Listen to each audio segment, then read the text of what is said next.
They arrived at first light, strutting across my driveway like they owned it, circling my gate as if inspecting a crime scene. I stayed exactly where I was, calm, watching them gesture and mutter while every reckless move they made was silently captured by systems they didn't even know existed. They were convinced their little performance would break me, force me to back down, and disappear quietly into compliance. Instead, they handed me a bulletproof case I could take all the way to court. I'd spent too long building something that mattered to let intimidation erase it in a single morning. My boundary has never been just a structure. It's a line of principle, and anyone who crosses it ends up proving exactly why it needs to exist, and to understand why this clash was inevitable. You need to know the history behind this land, and the reason I guard it the way I do. If you're watching from a place where boundaries matter to you. 2. Drop a comment below and let me know where you're from. I'd love to hear your story. I stood in front of my wrought iron gate on a cool March morning in 2024, my hand resting on the metal that had stood here longer than most of the houses in this neighborhood. The gate was 6 feet tall, handcrafted with a floral scroll pattern that caught the early light, and it had been here since 1987. My grandfather, George Lowe, built it himself the year I turned 2, back when Meadowbrook Heights was still farmland, and the idea of a homeowners association would have made him laugh. He wrote in his journal that spring, a line I found years later tucked inside his workshop notes. A man's home begins where he chooses to draw the line. He wasn't talking about keeping people out. He was talking about knowing where you stand. George bought this land in 1985 when Portland's suburbs were just starting to stretch out past the city limits. He wanted space, quiet, a place where he could build something that would last. I still remember the smell of the workshop where he shaped each piece of iron, the sharp tang of metal filings mixing with the oil he used to protect the scrollwork from rust. The gate was his birthday gift to me, erected on my 2nd birthday with the kind of care that only comes from a man who understands permanence. When he passed in 2018, he left me the house and everything in it, but only on one condition: keep the boundary, keep your dignity. I inherited more than property that day. I inherited a philosophy. I'm Tristan Lowe, 38 years old, and I work as a cybersecurity engineer for a firm downtown. Most of my work happens remotely, which means I'm home 3 days a week, watching the neighborhood move around me in patterns I've come to recognize. I analyze systems for a living, identifying vulnerabilities before they become disasters, building documentation trails that turn suspicions into evidence. My colleagues have a saying about me: I don't pick fights, I document them. It's not about being cold, it's about being prepared. In 2022, after a string of car break-ins rippled through the neighborhood, I made a decision that would prove more valuable than I could have imagined. I installed a security system, 6 high-definition cameras positioned strategically around my property, 1 at the front gate, 1 covering the driveway, 2 along the fence line, 1 at the garage, and 1 overlooking the backyard. Each camera records with motion detection and uploads automatically to cloud storage with 90-day backups. Every frame is time-stamped with exact date and time coordinates. I mounted a small sign at the gate, professionally printed, stating 24/7 video surveillance in compliance with Oregon Revised Statutes, Section 181, A.255. I wasn't trying to make a statement. I was protecting what mattered. I didn't tell anyone about the system beyond that sign. I didn't brag about the coverage or the fact that I could access every angle from my phone in real time. I just installed it, tested it, and went back to my life. The cameras became part of the landscape, unnoticed by most, ignored by the rest. That afternoon, as the sun dipped below the line of oak trees at the edge of my yard, I opened my laptop and found an email waiting in my inbox. The subject line read, "Violation Notice. Gate Structure Non-Compliance." It was from the Meadowbrook Heights Homeowners Association, sent by someone named Sabrina Whitlock, the current board president. I opened it and scanned the contents, my jaw tightening with each sentence. The email claimed that my gate violated community aesthetic guidelines established in 2021, and that I was required to remove it within 30 days or face escalating fines. I sat back in my chair and stared at the screen. The guidelines they referenced didn't exist when my grandfather built this gate. They didn't exist when I inherited the property. The association itself wasn't even formed until 2019. More than 3 decades after the gate went up. I closed the laptop and walked to the window, looking out at the gate standing solid and unbothered in the fading light. They want it gone, I thought. They'll need more than a notice. I opened my phone, pulled up the security app, and checked each camera feed. Every angle was clear. Every system was running perfectly. Whatever came next, I'd be ready. I spent the next 2 days doing what I do best, building a case. I printed the email from the HOA and spread it across my desk alongside copies of my property deed, the original building permits from 1987, and Oregon's Homeowner Association statutes. I read every line with the same scrutiny I apply to security protocols at work, looking for gaps, inconsistencies, places where their logic fell apart. It didn't take long to find them. The aesthetic guidelines they cited were adopted decades after my gate was built. Oregon law is clear on this point. Restrictions cannot apply retroactively to structures lawfully erected before the regulations existed. I pulled up Oregon Revised Statutes, Chapter 94, and started taking notes, highlighting sections that mattered.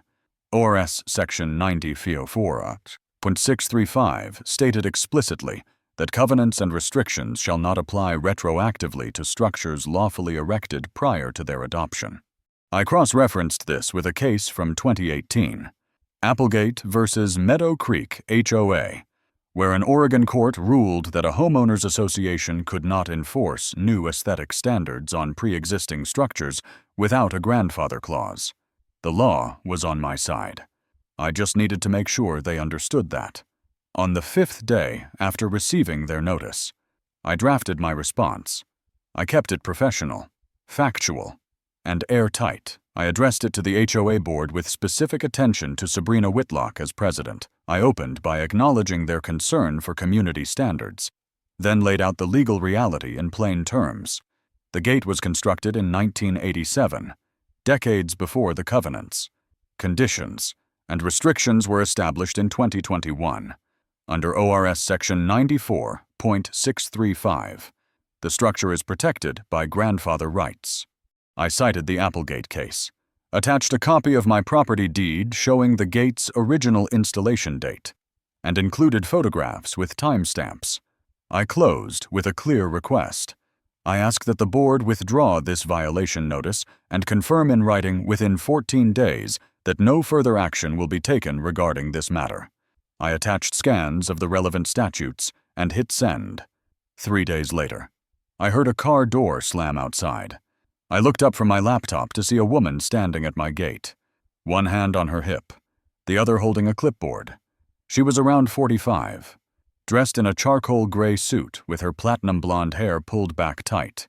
She pressed the buzzer repeatedly, 5 times in quick succession, each ring sharper than the last. I recognized the name from the email signature, Sabrina Whitlock. I walked out to the front yard, but stayed on my side of the gate, keeping the boundary between us exactly where it belonged. She looked up as I approached, her expression somewhere between impatience and irritation. "Mr. Lowe," she said, her voice clipped and controlled. "We need to discuss this gate situation. It doesn't fit the standards we've worked hard to build in this community." I kept my tone level. I sent a legal response outlining why the gate is protected under Oregon law. The structure was here long before your guidelines existed. She shook her head, dismissing the point with a wave of her hand. The law isn't as important as community harmony. "Mr. Lowe, I've received complaints from 8 neighbors about this gate. It's outdated, it's an eyesore, and frankly, it's hurting everyone's property values. I'd like to see those complaints in writing," I said. "With signatures." Her jaw tightened. "That's not the point. The point is that people who refuse to cooperate with the HOA tend to find things getting more difficult. Stricter enforcement, declining home values. I'm sure you understand. I looked at her for a long moment, then shifted my gaze deliberately to the camera mounted just above the gate. That sounds like a threat, I said quietly. I want you to know that this conversation is being recorded. Her expression flickered, surprise breaking through for just a second before she composed herself. She straightened her clipboard and stepped back. You're going to regret this, Mr. Lowe. She turned and walked to her car without another word. I watched her drive away, then pulled out my phone and reviewed the footage. The camera had captured everything. Every word, every gesture, every threat. I saved the file to 3 separate locations and sent a copy to my friend Marcus, a property attorney I'd known since college. Might need you sooner than I thought, I texted. He replied within minutes. I'm ready when you are. 2 days after Sabrina left my driveway, the attack went digital. A friend texted me a screenshot from a private neighborhood group online, a post written by Sabrina herself. She hadn't used my name, but the description left no doubt about who she meant.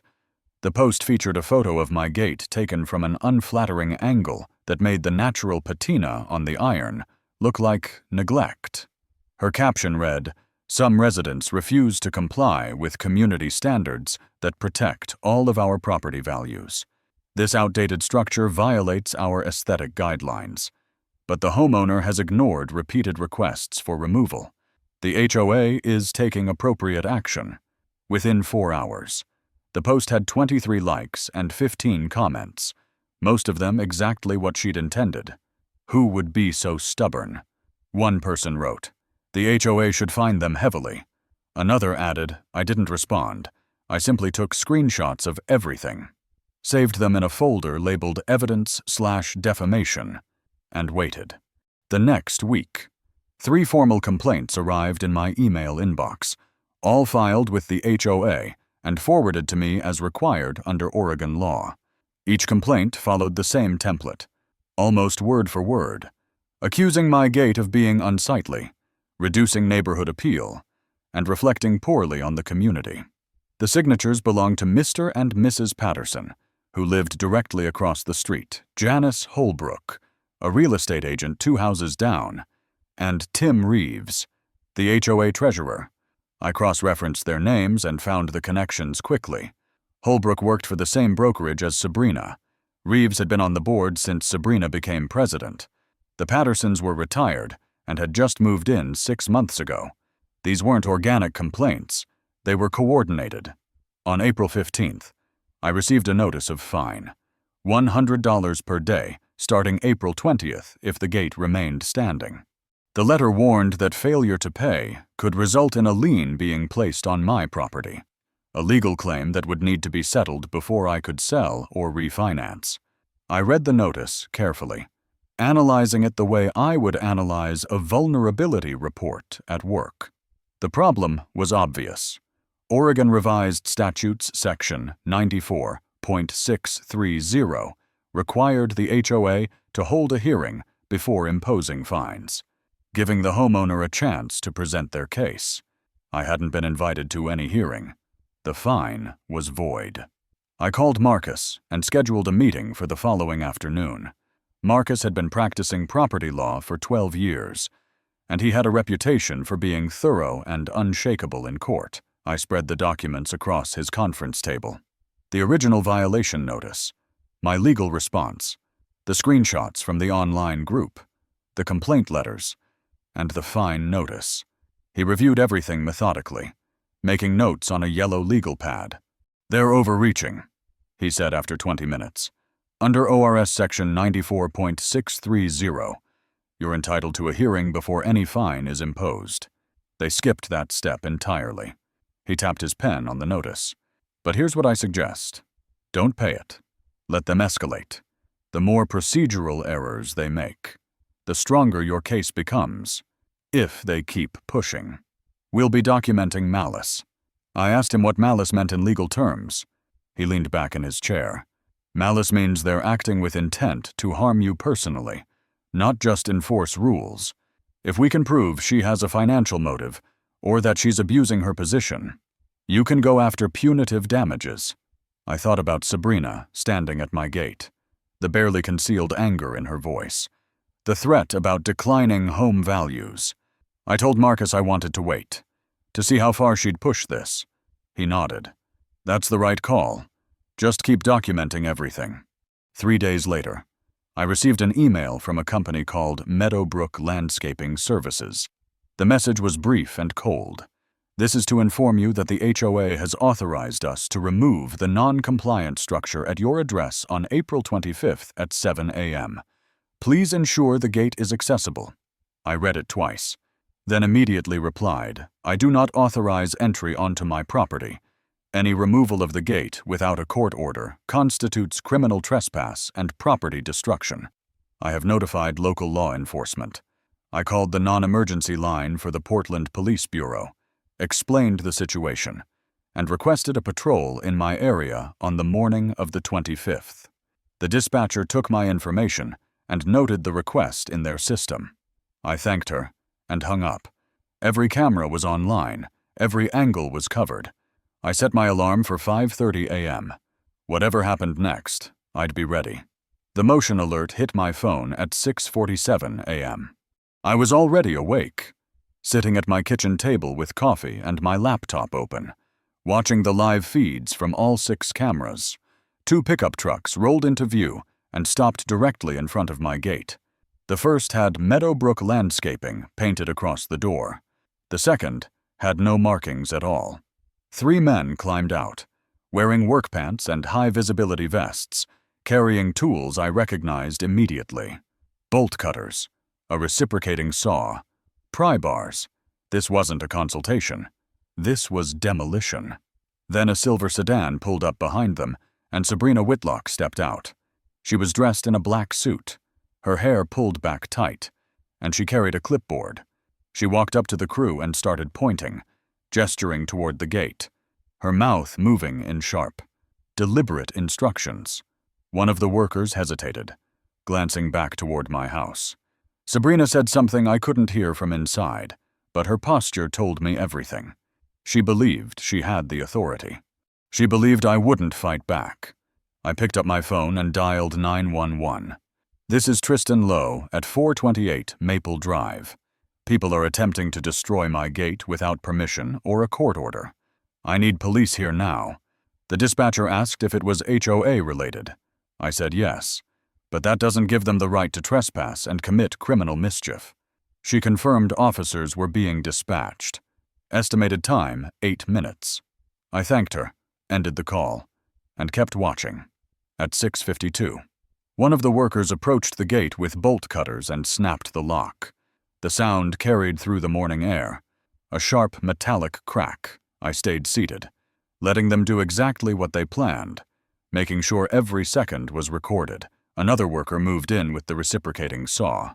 The blade bit into the iron hinge with a high-pitched whine, sparks scattering across the driveway. Sabrina stood off to the side, phone pressed to her ear, nodding as she spoke. I adjusted the camera angle on my phone and started recording from a second device, holding it steady as I filmed through the window. At 6:55, the gate tipped forward and crashed onto the concrete with a sound that felt like a physical blow. 200 pounds of my grandfather's work lay in a twisted heap on my driveway. I took a slow breath, forcing my hands to stay steady, forcing my mind to stay clear. This was evidence now. I saved the video file, uploaded it to cloud storage, and sent copies to 3 separate locations. At 6:58, I stood up and walked to the front door. I didn't run. I didn't shout. I opened the door calmly and stepped outside, my phone in my hand, still recording. Sabrina turned toward me, and for just a second, I saw something flicker across her face. Surprise, maybe, or the realization that I wasn't reacting the way she'd expected. "Mr. Lowe," she said, straightening her clipboard. "This is an authorized action by the HOA board." I stopped where the gate used to be and looked down at the wreckage, then back up at her. "You just destroyed private property without a court order," I said. keeping my voice even. Under Oregon Revised Statute 164.354, that's criminal mischief in the second degree. A Class C felony if damages exceed $1,000. This gate was valued at $3,200. Her jaw tightened. The HOA has enforcement authority under the covenants, not on private property without due process, I said. You skipped the hearing. You ignored the law. And now you've committed a crime. I lifted my phone slightly. Everything you just did is on video. The police are on their way. One of the workers muttered something to the others, and they started moving toward their trucks. Sabrina's face flushed. You can't intimidate me with legal threats. Mr. Lowe, I'm not threatening you, I said. I'm informing you of the consequences. At 7:11, 2 Portland Police Bureau vehicles arrived. Lights flashing, but no sirens.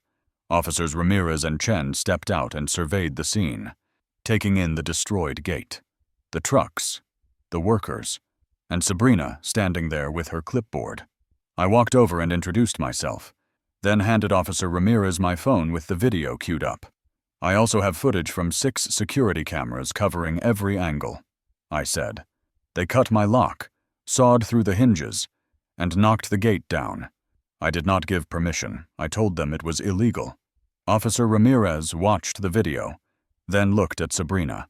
Ma'am, did you have a court order authorizing this removal? No, Sabrina said. But the HOA board voted to authorize it. A board vote doesn't replace legal process, Officer Chen said. Did Mr. Lowe receive a hearing before this action? Sabrina hesitated. We sent notices. That's not a hearing, Officer Ramirez said. He handed my phone back and pulled out his notebook. This is potential criminal mischief. We're filing a report. He looked at Sabrina. You'll be receiving a citation. If Mr. Lowe chooses to press charges, you may be summoned to court. Sabrina's composure finally cracked. This is absurd. I'm protecting property values. Ma'am, Officer Chen said quietly, property values don't authorize breaking the law. They took statements from all of us, photographed the gate, and issued Sabrina a citation on the spot. Case number 2, 024-PDX-04-1172. Criminal mischief 2. The workers left without a word. Sabrina climbed into her car, her hands shaking as she gripped the wheel. I stood there watching as she drove away, the citation on the passenger seat beside her. Then I turned back to my house, pulled out my laptop, and sent Marcus every file I had. 45 minutes of footage across 6 angles. Audio, timestamps, police report. He replied 10 minutes later. This is a textbook. We're filing suit and demanding an emergency board meeting. They're done. 48 hours after the gate came down, I received an email from an address I didn't recognize. The sender was listed as concerned neighbor 224 at a secure email service. And the subject line read, "You need to know the truth about Sabrina." I stared at the screen for a moment, weighing the possibility that this was bait. A setup designed to pull me into saying or doing something they could use against me. But curiosity won. I opened it. The message was brief and direct. I'm a member of the HOA board. I can't reveal my name yet because I'm afraid of retaliation. Sabrina pushed us to vote on removing your gate without explaining the legal risks. She told us all we needed was board approval. Several of us felt uncomfortable, but she made it clear that questioning her decisions would have consequences. She has a personal financial interest in this. She's listing 2 homes on Maple Drive right now, and she told us your gate was hurting her sales. She said property values would go up $15,000 per house once it was gone. That's a conflict of interest, and most of the board didn't know about it until after we voted. I recorded the April 12th board meeting because something felt wrong. If you want the audio file, I can send it through an encrypted link. Let me know. I read it 3 times, analyzing the tone, the details, the specificity. This wasn't a random complaint. This was someone on the inside who had reached a breaking point. I replied carefully, I need evidence I can verify. If you're serious, send the file through a secure channel. I'll protect your identity. 2 hours later, A new email arrived with a link to a cloud storage file. I downloaded it, checked the metadata, and confirmed it hadn't been edited. The file was 37 minutes long, recorded on April 12th at 7:18 p.m. I opened it in audio software and pressed play. The voices were clear, recorded in a small room with good acoustics. Sabrina's voice dominated from the start. All right. Agenda item 4, the low gate. We need to authorize removal. A man's voice, hesitant and uncertain. Responded. Sabrina, did legal counsel review this? I thought structures built before the covenants were protected. Sabrina's reply was immediate and sharp. John, I am legal counsel. I took a real estate law class. Trust me. HOA rights override grandfather clauses if the board deems it necessary for community welfare. Another woman's voice, quieter, asked, but what if he sues? Sabrina laughed, a short, dismissive sound. He won't. Tech guys like him avoid confrontation, even if he does. We'll settle small. Meanwhile, my listings go up $15,000 each once that eyesore is gone. You want your property values up. Right. There was a long silence on the recording. 5 seconds that felt heavier than anything that came before it. Then the man's voice again. Slower this time. I'm uncomfortable with this. It sounds personal. Sabrina's tone shifted. Colder now. Sharper. Vote yes, or I'll make sure next year's budget review cuts your street's landscaping allocation.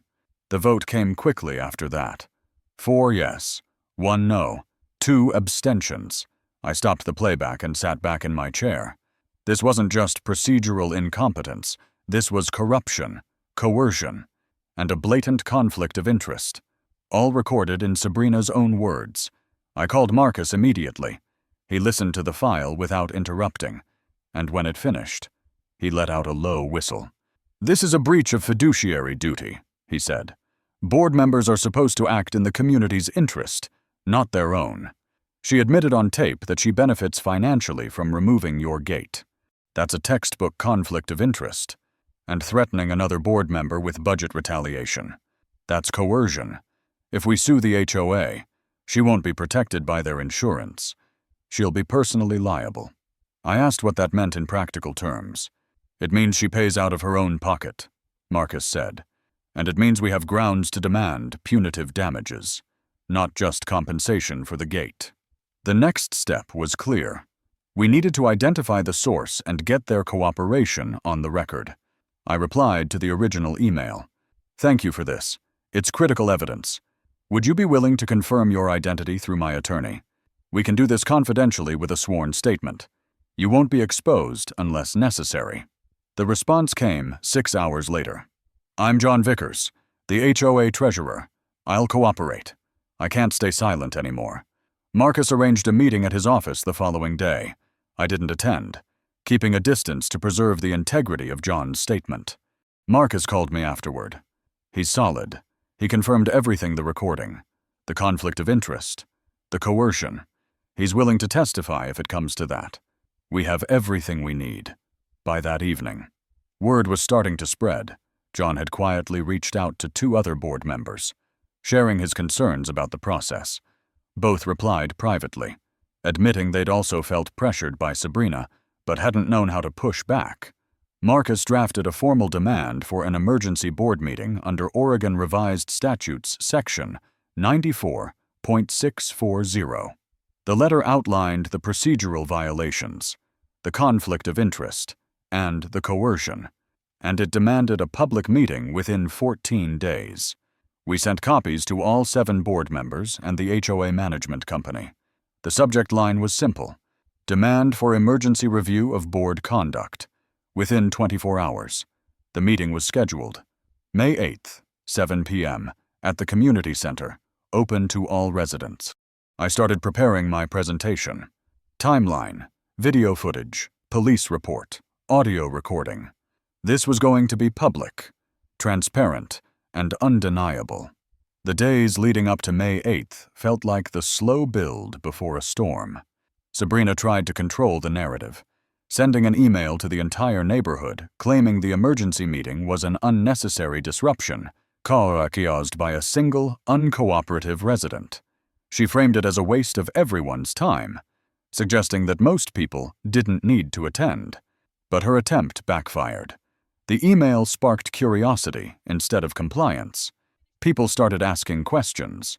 What really happened with that gate? Why did the police get involved by the time the meeting rolled around? Interest had shifted from apathy to anticipation. I spent the evening of May 7th preparing with the kind of focus I usually reserve for high-stakes security audits at work. I loaded my laptop with a clean presentation. No flashy graphics, just facts organized in chronological order. Timeline, video clips, police report, audio recording. I burned backup copies to 2 USB drives and tested the projector Marcus had borrowed from his firm. I rehearsed the presentation twice, timing it to 10 minutes, keeping my tone measured and factual. Marcus sat across from me, offering feedback. "Don't attack her character," he said. "Let the evidence do that. Just present what happened, step by step, and let people draw their own conclusions." I nodded. That was the plan.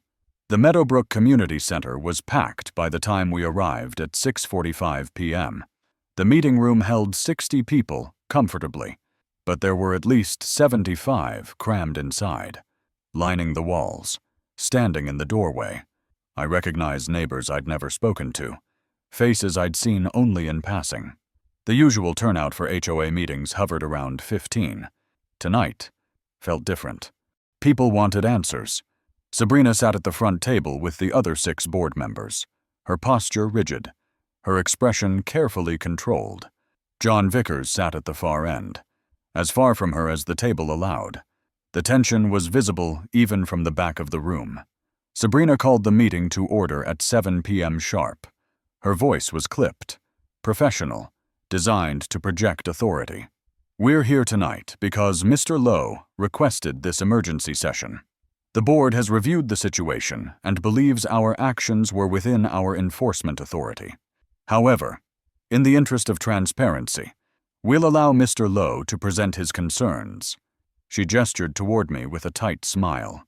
"Mr. Lowe, you have 15 minutes. Marcus stood first.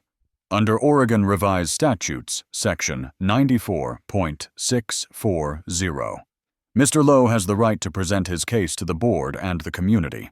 We'll need 10 minutes and access to the projector." Sabrina's jaw tightened, but she nodded. I walked to the front, connected my laptop, and opened the first slide. The room went quiet. I started with the timeline, simple and factual.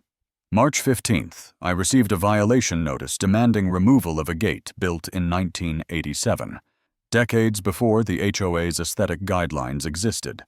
March 20th, I responded with legal citations showing the gate was protected under Oregon law. March 23rd, Sabrina Whitlock came to my home and made statements that I interpreted as threats. I showed a brief video clip, 15 seconds, of Sabrina at my gate saying, "People who refuse to cooperate with the HOA tend to find things getting more difficult." The room stirred. A few people glanced at Sabrina. Her face remained impassive, but her hands gripped the edge of the table. I moved to the next section. On April 5th, a social media post appeared on the neighborhood group, accusing an unnamed resident of refusing to comply with community standards. I displayed a screenshot, with Sabrina's name clearly visible as the author. April 15th, I received a fine notice, $100 per day, imposed without a hearing, in violation of Oregon law. I cited ORS Section 94.630. April 22nd. I was notified that my gate would be removed on April 25th. I told them it was illegal. They did it anyway. Then I played the video, 2 minutes of footage showing the workers cutting the lock, sawing through the hinges, and the gate crashing to the ground. Sabrina was standing off to the side, phone to her ear. The room was completely silent. When the clip ended, I said quietly, "The police arrived 11 minutes later and issued a citation for criminal mischief in the 2nd degree. I displayed a photo of the police report, case number visible. But the most important evidence," I said, "came from inside this board." I paused, letting the words settle. On April 12th, The board held a meeting to vote on authorizing the removal of my gate. A recording of that meeting was provided to me by a board member who felt the process was wrong. With his permission. I'm going to play a portion of that recording now. I clicked play. Sabrina's voice filled the room. My listings go up $15,000 each once that eyesore is gone. You want your property values up, right? Then the threat. Vote yes, or I'll make sure next year's budget review cuts your street's landscaping allocation. The reaction was immediate. Whispers turned to murmurs. People turned to look at Sabrina. Her face had gone pale, her composure finally cracking. She stood abruptly. Who recorded that? That's a violation of privacy. John Vickers stood as well. His voice steady. I did. Oregon is a one-party consent state. I was part of that meeting. It's completely legal. Sabrina stared at him, betrayal flashing across her face. But she said nothing. Marcus stepped forward. Mrs. Whitlock failed to disclose a clear conflict of interest. She personally profits from the removal of Mr. Lowe's gate because she's listing 2 properties on Maple Drive. She coerced board members into voting her way, and she authorized the destruction of private property without legal authority. This isn't about community standards. This is about personal gain and abuse of power. Another board member, Linda Hayes, stood. I move that we vote on whether Sabrina Whitlock should continue as board president. A second voice, quieter, said, I second. The vote was swift. 6 in favor of removal, 0 opposed, 1 abstention. Sabrina herself. She stood there for a moment, her hands trembling, then turned and walked toward the exit. The room parted to let her through. No one followed. The door closed behind her with a soft click, and the room exhaled. 10 days after the board meeting, Marcus filed the lawsuit. We walked into the Multnomah County Circuit Court together on May 18th, carrying a file box that held everything we'd built over the past 2 months. The complaint named 2 defendants, Sabrina Whitlock as an individual and the Meadowbrook Heights Homeowners Association as an entity. The charges were specific and methodical. Trespass under Oregon. Revised Statute 164.245. Criminal mischief causing property damage valued at $3,200. Breach of fiduciary duty by a board member acting in personal financial interest. Defamation through a social media post that damaged my reputation within the community. We requested compensatory damages for the gate, my legal fees, and emotional distress, totaling $9,700. We also requested punitive damages of $50,000, reserved for cases where the defendant's conduct demonstrated malice or reckless disregard for the rights of others. The case number was assigned within an hour, 24CV-12889. Sabrina was served with the lawsuit at her home on May 20th. Her attorney, Gregory Thorne, contacted Marcus 5 days later with a settlement offer. His tone was conciliatory, almost apologetic. My client is willing to resolve this matter quickly and privately. She'll pay $10,000 in exchange for Mr. Lowe withdrawing the lawsuit and signing a non-disclosure agreement. No admission of wrongdoing, no public record, just a clean resolution. Marcus forwarded me the offer with a single line of commentary. They're scared. I called him back within the hour. No, I said, this isn't about money. It's about accountability. If she wants to avoid a trial, she can admit what she did publicly and accept the consequences. Otherwise, we go to court. Marcus relayed my response. Gregory called back 2 days later, his tone noticeably cooler.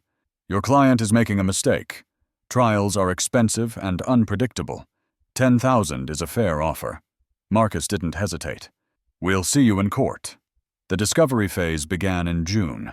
Marcus submitted formal requests for documents, and the responses painted an even clearer picture than I'd expected. Emails between Sabrina and Meadowbrook Landscaping showed she'd contacted them about an urgent removal 3 days before the board vote, proving premeditation. Financial records confirmed she'd earned $48,000 in commissions from 2 home sales on Maple Drive in 2023. Establishing her financial motive. The social media platform, after receiving a subpoena, provided the original post that Sabrina had deleted hours after the board meeting, preserving it as evidence. Every document we uncovered strengthened the case. Meanwhile, the Meadowbrook Heights HOA, now led by interim president Linda Hayes, made a decision that separated the community from Sabrina's actions. The board voted to settle independently with me, offering $7,700 to cover the cost of the gate and my legal fees. They included a formal public apology posted on the HOA website and sent to every resident. The board acknowledges serious errors in the process surrounding the gate removal at 428 Maple Drive. We failed to provide proper notice, failed to hold a required hearing, and authorized actions that violated Oregon law and the rights of a homeowner. We are implementing new oversight procedures to ensure this never happens again. I accepted the settlement with the HOA. They weren't the problem. Sabrina was. The lawsuit against her personally continued. The trial date was set for July 12th. We arrived at the Multnomah County Courthouse at 8:30 a.m. The courtroom was smaller than I'd imagined, with wooden benches and high windows that let in pale morning light.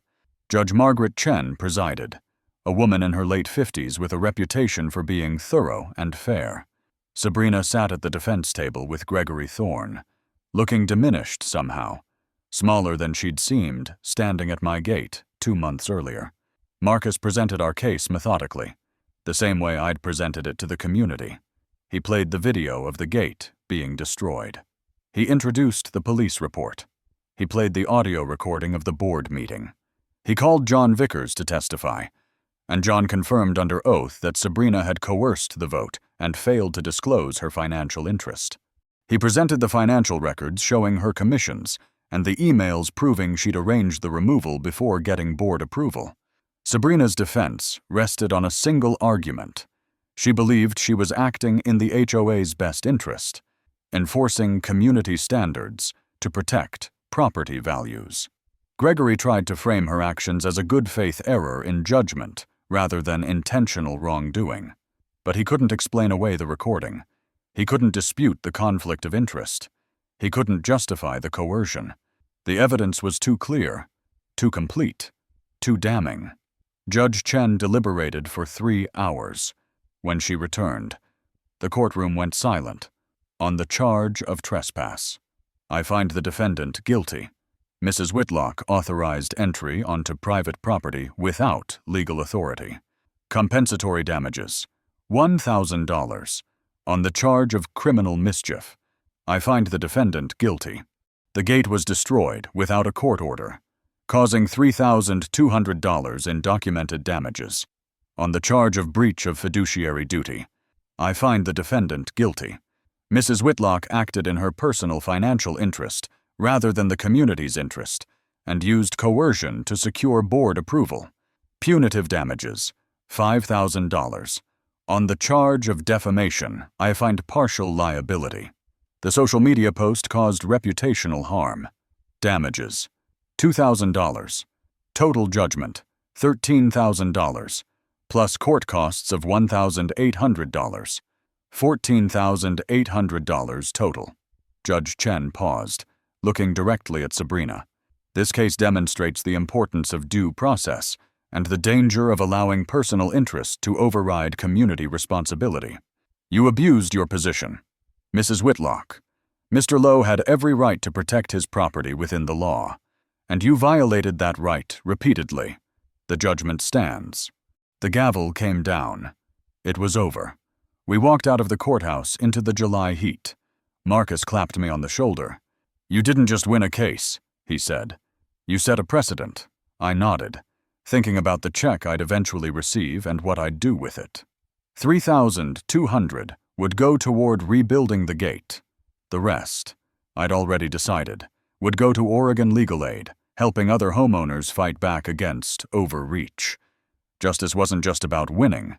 It was about making sure the next person had a chance to win. 2.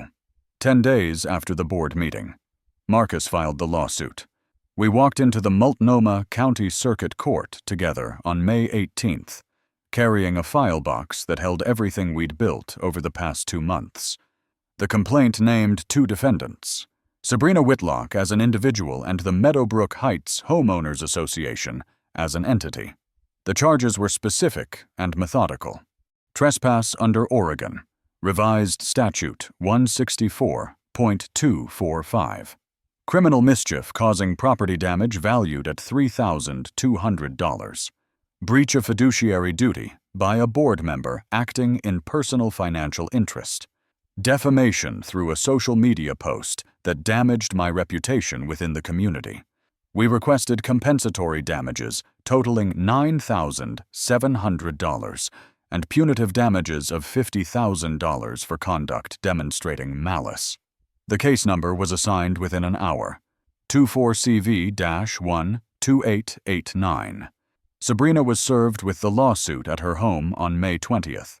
Her attorney, Gregory Thorne, contacted Marcus 5 days later with a settlement offer. My client is willing to resolve this matter quickly and privately. She'll pay $10,000 in exchange for Mr. Lowe withdrawing the lawsuit and signing a non-disclosure agreement. Marcus forwarded me the offer. I called him back within the hour. "No," I said. "This isn't about money. It's about accountability. If she wants to avoid a trial, she can admit what she did publicly. Otherwise, we go to court." Marcus relayed my response. Gregory called back 2 days later, his tone noticeably cooler. "Your client is making a mistake. $10,000 is a fair offer." Marcus didn't hesitate. "We'll see you in court." The discovery phase began in June.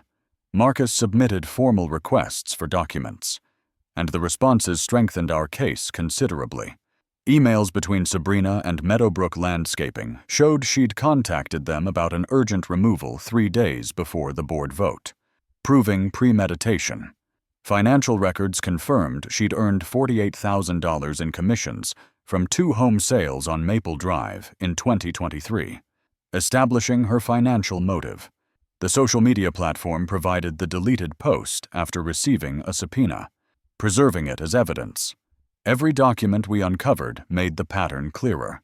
Meanwhile, the Meadowbrook Heights HOA, now led by interim president Linda Hayes, made a decision that separated the community from Sabrina's actions.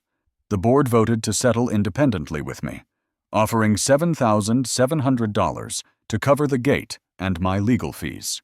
They included a formal public apology posted on the HOA website. The board acknowledges serious errors in the process surrounding the gate removal. We failed to provide proper notice, failed to hold a required hearing, and authorized actions that violated Oregon law. We are implementing new oversight procedures to ensure this never happens again. I accepted the settlement with the HOA. They weren't the problem. Sabrina was. The lawsuit against her personally continued. The trial date was set for July 12th. We arrived at the Multnomah County Courthouse at 8:30 a.m. The courtroom was smaller than I'd imagined, with wooden benches and high windows that let in pale morning light. Judge Margaret Chen presided, a woman in her late 50s with a reputation for being thorough and fair. Sabrina sat at the defense table with Gregory Thorne, looking diminished, smaller than she'd seemed standing at my gate 2 months earlier. Marcus presented our case methodically. He played the video of the gate being destroyed. He introduced the police report. He played the audio recording of the board meeting. He called John Vickers to testify, and John confirmed under oath that Sabrina had coerced the vote and failed to disclose her financial interest. He presented the financial records and the emails proving she'd arranged the removal before getting board approval. Sabrina's defense rested on a single argument. She believed she was acting in the HOA's best interest, enforcing community standards to protect property values. Gregory tried to frame her actions as a good-faith error rather than intentional wrongdoing, but he couldn't explain away the recording. He couldn't dispute the conflict of interest. The evidence was too clear.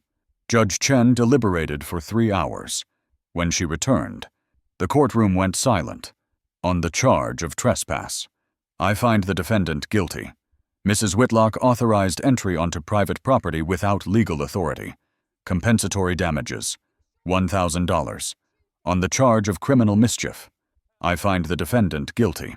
The gate was destroyed without a court order, causing $3,200 in documented damages. On the charge of breach of fiduciary duty, I find the defendant guilty. Mrs. Whitlock acted in her personal financial interest and used coercion to secure board approval.